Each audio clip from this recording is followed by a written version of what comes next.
En este canal te invito a reflexionar diversas formas de ver la vida con una mente abierta. Comenzamos. El hermanito Cuauhtémoc, último emperador azteca. Cuauhtémoc, también llamado Guatimozin, nació en 1495 y falleció el 26 de febrero de 1522. Es el 11º y último emperador azteca, sobrino y yerno de Moctezuma II. Cuauhtémoc se convirtió en emperador en 1520 a la muerte del sucesor de Moctezuma, Cuitláhuac. Hernán Cortés, con poderosos aliados indios, marchaba entonces sobre Tenochtitlán, la capital azteca. Las fuerzas profronterizas de Cuauhtémoc se vieron obligadas a retirarse en 1521 y defendió su capital en un asedio de 4 meses que dejó la mayor parte de la ciudad destruida y pocos indígenas sobrevivientes. Capturado por los españoles, al principio fue tratado con deferencia. Más tarde, Cuauhtémoc fue torturado para revelar la ubicación de las riquezas aztecas ocultas. Su estoicismo y su negativa a hablar se volvieron legendarios. Temiendo problemas y dejaba atrás a Cuauhtémoc, Cortés se llevó al emperador con él a Honduras. En el camino, al enterarse de un complot contra los españoles, ordenó ahorcar a Cuauhtémoc. Y en 1949 se descubrieron huesos que supuestamente pertenecían a Cuauhtémoc en Ixcateopan, México. Cuauhtémoc también es conocido como Cuauhtémotzin, Guatimozin o Guatemoc, y fue el gobernante azteca de Tenochtitlán desde 1520 hasta 1521, convirtiéndolo en el último emperador azteca. El nombre Cuauhtémoc significa el que ha descendido como un águila y comúnmente se traduce al inglés como águila que desciende, como en el momento en que un águila pliega sus alas y cae en picado para atacar a su presa. Este es un nombre que implica agresividad y determinación. Cuauhtémoc tomó el poder en 1520 como sucesor de Cuitláhuac y era primo del difunto emperador Moctezuma II. Su joven esposa, más tarde conocida como Isabel Moctezuma, era una de las hijas de Moctezuma. Ascendió al trono cuando tenía alrededor de 25 años, mientras Tenochtitlán estaba sitiada por los españoles y devastada por una epidemia de viruela traída a América por los conquistadores españoles. Después de las matanzas en el Gran Templo, probablemente hubo pocos capitanes aztecas disponibles para tomar el cargo. Se desconoce la fecha de nacimiento de Cuauhtémoc, ya que no entra en el registro histórico hasta que se convirtió en emperador. Era el hijo legítimo mayor del emperador Ahuitzotl y bien pudo haber asistido a la última ceremonia del Fuego Nuevo, que marcó el comienzo de un nuevo ciclo de 52 años en el calendario azteca. Según varias fuentes, su madre, Tillacapantzin, era una princesa tlatelolca. Al igual que el resto de la biografía temprana de Cuauhtémoc, eso se infiere del conocimiento de su edad y los eventos probables y el camino de la vida de alguien de su rango. Siguiendo la educación en el Calmecac, la escuela para niños de élite, y luego su servicio militar, fue nombrado gobernante de Tlatelolco con el título de Cuatlatoani, gobernante águila, en 1515. Para haber alcanzado esta posición de gobierno, Cuauhtémoc tuvo que ser un varón de alta cuna y un guerrero que había capturado enemigos para el sacrificio. Cuauhtémoc se casó con la princesa azteca que más tarde sería conocida como Isabel Moctezuma.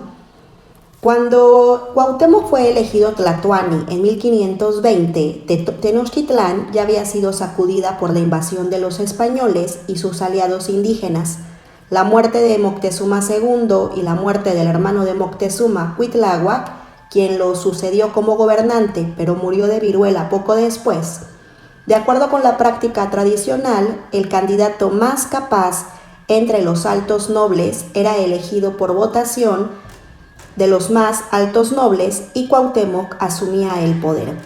Y aunque bajo Cuitláhuac Tenochtitlan comenzó a montar una defensa contra los invasores, estaba cada vez más aislada militarmente y en gran medida enfrentó la crisis sola, ya que el número de aliados españoles aumentó con la deserción de muchas entidades políticas que anteriormente estaban bajo su control. Cuauhtémoc pidió refuerzos del campo para ayudar a la defensa de Tenochtitlán luego de 80 días de guerra contra los españoles. De todos los nahuas, solo los tlatelolcas permanecieron leales y los tenochcas sobrevivientes buscaron refugio en Tlatelolco, donde incluso las mujeres tomaron parte en la batalla. Cuauhtémoc fue capturado el 13 de agosto de 1521 mientras huía de Tenochtitlán, cruzando el lago de Texcoco con su esposa, familiares y amigos. Se rindió a Hernán Cortés junto con los pipiltín, nobles, sobrevivientes, y según fuentes españolas, le pidió a Cortés que tomara su cuchillo y lo matara de inmediato. Según los mismos relatos españoles, Cortés rechazó la oferta y trató a su enemigo con magnanimidad. Y le dijo: «Has defendido tu capital como un valiente guerrero», declaró. «Un español sabe respetar el valor incluso en un enemigo». Es lo que dicen las fuentes españolas. Y a pedido de Cuauhtémoc, Cortés también permitió que los mexicas derrotados salieran de la ciudad sin ser molestados. Posteriormente, sin embargo, cuando el botín encontrado no estuvo a la altura de las expectativas de los españoles, Cuauhtémoc fue sometido a torturas con fuego en las que las plantas de sus pies descalzos se asaban lentamente sobre brasas al rojo vivo en un intento fallido de intentar descubrir su paradero. En la estatua a Cuauhtémoc, en el Paseo de la Reforma en la Ciudad de México, hay un bajorrelieve que muestra la tortura del emperador por parte de los españoles. Eventualmente se recuperó algo de oro, pero mucho menos de lo que Cortés y sus hombres esperaban. Cuauhtémoc, ahora bautizado como Fernando Cuauhtémotzin, continuó ocupando su cargo bajo los españoles, conservando el título de Tlatoani, pero ya no era el gobernante soberano. Mandó construir un palacio de piedra de 2 pisos de estilo renacentista en Tlatelolco, en el que se instaló después de la destrucción de Tenochtitlán. El edificio sobrevivió y fue conocido como el Tecpan o Palacio. En 1525, Cortés llevó a Cuauhtémoc y a varios otros nobles indígenas en su expedición a Honduras, ya que temía que Cuauhtémoc pudiera haber liderado una insurrección en su ausencia. Y mientras la expedición estaba detenida en la capital maya chontal de Itzamcanac, conocida como Acalán en náhuatl, Cortés hizo ejecutar a Cuauhtémoc por supuestamente conspirar para matarlo a él y a los demás españoles. Hay una serie de discrepancias en los diversos relatos del evento. Según el propio Cortés, el 27 de febrero de 1525, supo por un ciudadano de Tenochtitlán, Mexicalcingo, que Cuauhtémoc, Cuanacosh, gobernante de Texcoco, y Tlepanquetzal, gobernante de Tlacopan, estaban tramando su muerte. Cortés los interrogó hasta que cada uno confesó y luego hizo colgar a Cuauhtémoc, Tlepanquetzal y a otro señor Tlacatlec. Cortés escribió que los otros señores estarían demasiado asustados para conspirar contra él nuevamente, ya que creían que había descubierto el plan a través de poderes mágicos. El relato de Cortés está respaldado por el historiador Francisco López de Gómara y, según Bernal Díaz del Castillo, un conquistador al mando de Cortés, que registró sus experiencias en su libro La verdadera historia de la conquista de la Nueva España, el supuesto complot fue revelado por 2 hombres llamados Tapia y Juan Velázquez. Díaz describe las ejecuciones como injustas y sin pruebas y admite haber querido personalmente a Cuauhtémoc. También registra a Cuauhtémoc dando el siguiente discurso a Cortés a través de su intérprete, la Malinche. «Oh Malintzin», es decir, Cortés, «ahora entiendo tus falsas promesas y la clase de muerte que me has reservado, porque me estás matando injustamente. Que Dios te exija justicia cómo me la quitaron cuando me encomendé a ti en mi Ciudad de México. Díaz escribió que después Cortés sufrió de insomnio a causa de la culpa y se lastimó gravemente mientras deambulaba de noche. Fernando de Alba, Cortés Ixtlilxóchitl, historiador castizo y descendiente de Cuanacoch, escribió un relato de las ejecuciones en el siglo XVII basado en parte en la tradición oral texcocana, y según Ixtlilxóchitl, los tres señores bromeaban alegremente por el rumor de que Cortés había decidido regresar la expedición a México cuando Cortés le pidió a un espía que le dijera de qué estaban hablando, y el espía informó honestamente, pero Cortés inventó el complot él mismo.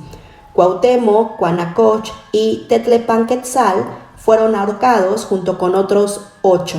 Sin embargo, Cortés derribó a Cuanacoch, el último en ser ahorcado, después de que su hermano comenzara a reunir a sus guerreros. Cuanacoch no tuvo mucho tiempo para disfrutar de su indulto, ya que Ixtlilxóchitl escribió que murió unos días después. Tlacotzin, el Cihuacóatl de Cuauhtémoc, fue designado un sucesor como Tlatoani. Murió al año siguiente antes de poder regresar a Tenochtitlán. La ciudad actual de Ixcateopan, en el estado de Guerrero, alberga un osario que supuestamente contiene los restos de Cuauhtémoc. La arqueóloga Eulalia Guzmán, una indigenista apasionada, excavó los huesos en 1949, que fueron descubiertos poco después de que los huesos de Cortés encontrados en la Ciudad de México fueran autenticados por el Instituto Nacional de Antropología e Historia. Inicialmente los eruditos mexicanos felicitaron a Guzmán, pero luego de un examen similar por parte de eruditos de Lina, se rechazó su autenticidad como los de Cuauhtémoc, ya que los huesos del osario pertenecían a varias personas diferentes, varias de ellas aparentemente mujeres. El hallazgo causó un gran revuelo público. Un panel reunido por Guzmán dio apoyo a la afirmación inicial. La Secretaría de Educación Pública, la SEP, hizo que otro panel examinara los huesos, lo que respaldó el hallazgo original de Lina, pero no informó públicamente sobre el hallazgo. Un estudio académico de la controversia se publicó en 2011 y argumentó que los datos disponibles sugieren que la tumba es un engaño elaborado por un local de Ixcateopan como una forma de generar publicidad y que posteriormente fue apoyado por nacionalistas mexicanos como Guzmán, que deseaban utilizar el hallazgo con fines políticos. Y a pesar pues de toda esta historia y de sus discrepancias, Cuauhtémoc es la encarnación del nacionalismo indigenista en México, siendo el único emperador azteca que sobrevivió a la conquista del Imperio Español y a sus aliados nativos. Se le honra con un monumento en el Paseo de la Reforma. Su rostro ha aparecido en monedas y billetes mexicanos y se le celebra en la pintura, la música y la cultura popular. Muchos lugares de México llevan su nombre en honor a Cuauhtémoc. Estos incluyen Ciudad Cuauhtémoc en Chihuahua y la Delegación Cuauhtémoc en la Ciudad de México. Los pueblos más pequeños incluyen Ciudad Cuauhtémoc, Veracruz y Ciudad Cuauhtémoc, Chiapas. El Cuauhtémoc es un buque de la Armada de México que funge como embajador cultural con frecuentes visitas a puertos del mundo. Hay una estación Cuauhtémoc en la línea 1 del metro de la Ciudad de México y otra para Moctezuma. También hay una estación de metro en Monterrey que lleva su nombre. Cuauhtémoc es también uno de los pocos nombres no españoles para niños mexicanos que es perennemente popular. Por ejemplo, el político Cuauhtémoc Cárdenas y el futbolista Cuauhtémoc Blanco. En la campaña azteca del juego de PC Age of Empires 2, el jugador juega como Cuauhtémoc a pesar del nombre de Montezuma para la campaña en sí, y Cuauhtémoc narra las aperturas y cierres de cada escenario. En la siguiente entrega de la serie Age of Empires 3, Cuauhtémoc era el líder de los aztecas. En el sencillo Libro People of the Sun, The Rage Against the Machine, de 1996, el letrista Zack de la Rocha rima: cuando se pone el quinto sol, vuelve reclamado el espíritu de Cuauhtémoc, vivo e indómito. Cuauhtémoc, con el nombre de Cuauhtémoc, es retratado con simpatía en la novela de aventuras La hija Montezuma de Rider Haggard. Aparecido por primera vez en el capítulo 14, se hace amigo del protagonista después de que se salvan la vida. Su coronación, tortura y muerte se describen también en la novela.